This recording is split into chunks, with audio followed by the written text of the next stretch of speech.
Thank you very much, and thank you to Gregory for inviting me. There should be some slides coming up in a minute, or at least one slide. I only have to try and get this device to work once. I don't know if it is going to come up. Anyway, there we go, perfect. Hopefully the text, I'm sorry, it's too small to be visible at the back, but it's just a summary of what I'm going to say. So the first thing I would ask you to note is I was asked to come here and talk about helicopter money. There's no mention on my slide of helicopter money, because I've realized if you want to do anything in central banking, you have to obfuscate. So if you want to do helicopter money, you definitely don't call it helicopter money. And in fact, what I'm going to argue is that we're already doing helicopter money, just very incompetently.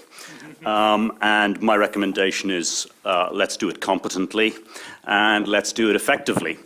But that's the last mention I'm going to make of it. We can maybe come back to it in the Q&A. Right, so the first question is, what is the challenge facing monetary policy? And I think it's crystal clear what the challenge facing monetary policy is, which is the impotence of the monetary authorities. And I totally agree with Athanasios that it's, in my view, a moral and intellectual scandal to have central bankers now saying we need help from other parts of the economy, when we all know, if we're honest as economists, we've spent the last 30 years saying that central banks should be independent and that inflation is everywhere a monetary phenomenon and that we're entirely able to manage aggregate demand. We can't wait until we fail and then say it's somebody else's responsibility. And I also just simply don't believe it. I don't think it's intellectually honest.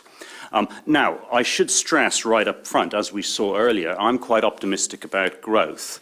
But we should absolutely not view recovery in our economies as being indicative of the success of our policies, because it's not the outcome, it's how quickly you get to the outcome and at what costs you've borne in the interim.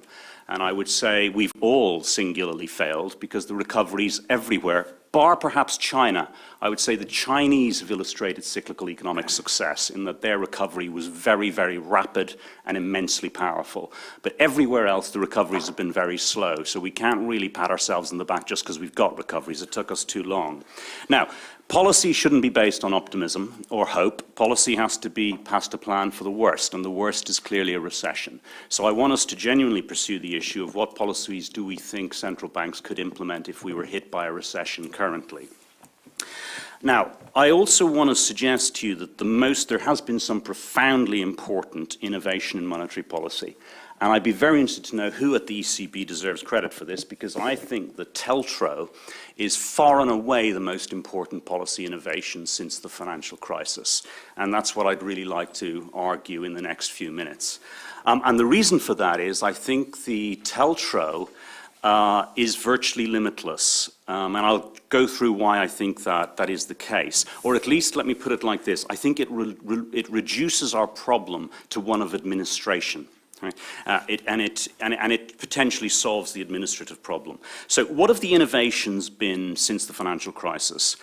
QE, forward guidance, TLTROs, TLTROs, again, it's a fabulous example of making sure that when you do something profoundly radical, you give it an acronym, and your explanation of it is baffling. If anybody actually goes and tries to understand what a TLTRO is, they won't be able to make head nor tail of it. I'll explain it very, very briefly. It is more complicated than this, but this is the principle of a TLTRO. It's lending by the central bank to the real economy, intermediated through the banks. Okay? And that is actually being done by the Bank of England now with the TFS scheme, and in fact the Bank of Japan may have been the first. The Bank of Japan's been doing some amazing innovation, because after Fukushima, the Bank of Japan started to lend to the banks for specific lending purposes. Now, the other profoundly important innovation that's occurred is absolutely the introduction of tiered reserves. But more important than just tiered reserves is the idea that the central bank has more than one interest rate. Right? That is profoundly important. As soon as you recognize that there's more than one interest rate, you realize the power of monetary policy. I'll give you a very simple example to illustrate this, and I think for me, this kind of captures a lot of what Miles is. Interesting to me that Miles is kind of advocating multiple interest rates. But let me give you an example. The Chinese used to, only a decade or so ago, they used to own their commercial banking system. Right? So the commercial banks were part of the state. So the state ran monetary policy. The state set deposit rates and lending rates. So there are effectively two critically important interest rates in the economy. Now, how do you guarantee, if you think of Miles' models, that we're going to stimulate the economy? Well, instead of making a neutral transfer, in other words, changing the deposit and the lending rate by the same amount and then hoping that there's differential marginal propensities to consume and there's no problems with intermediation, let's raise the deposit rate, okay, so that makes a transfer to depositors, and let's cut the lending rate. Right? It's nirvana for everyone. Now, of course, what that means is you run a negative net interest margin within the banking system, which is precisely what the Chinese did. And of course, you can generate whatever level of nominal demand you choose to generate. And that is printing money and distributing it via dual interest rate. So once central banks have started to introduce dual interest rates, they have a monetary bazooka. And the ECB and the Bank of Japan have both done this. So one of the critical arguments I want to make is what's interesting about TLTROs in contrast to QE, although I broadly agree with everything Anathios was saying on this, is that the marginal impact of TLTROs increases dramatically.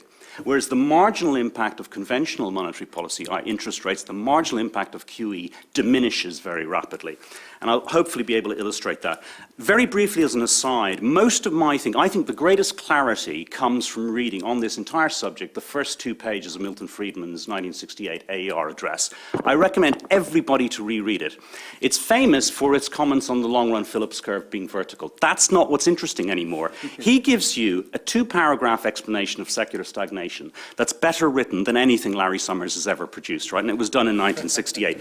He also explains very, very clearly when you've got plentiful reserves, there's no point in doing QE. Because what he makes very clear is there's no wealth effect. You're simply substituting one asset for another, right? So QE is very, very simple. If I'm the financial sector, you're taking a bond from me and you're giving me cash. My net assets are unchanged. So Friedman's absolutely clear, when interest rates are zero, when there's huge amounts of liquidity and there's no term premium, there's no point in doing QE. But he says there's a critical difference if you just gave me cash, because my net assets would increase. So he actually believes in the Pigou effect, and he's absolutely correct. We've just all been taught a stupid Pigou effect, which is the idea that if there's deflation, real money balances go up, which stimulates demand. That's not clever Pigou. The clever Pigou, which Friedman actually attributes to Haberler, who, if you're like me, you've never ever read any Haberler, is actually that if you can increase the monetary base, and effectively you don't buy people's assets, but you effectively give the private sector, you make a monetary transfer to the private sector.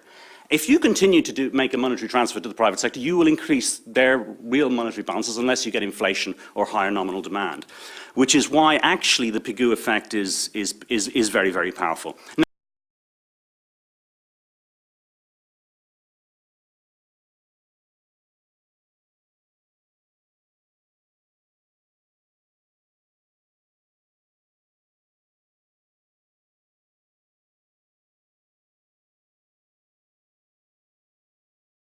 That game is over, right? The problem is not that interest rates aren't low enough. But the other thing they do is they transfer money printed by the central bank to the private sector.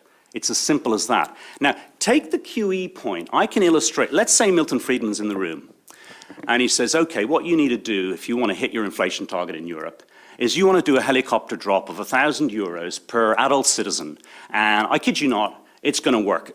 And by the way, we've got loads of empirical evidence that it works because it's just a tax rebate. The Americans are geniuses at naming things. If you call something a tax rebate, it's actually an honest, moral high ground because you're giving good citizens back the taxes they pay. If you call it a helicopter drop or something else, people say you're getting money for nothing, right? So naming and framing is everything. So let's I don't know what they are, some kind of European citizens dividend. So Friedman says, don't you worry, we've got all the evidence you need. Look at tax rebates in the States.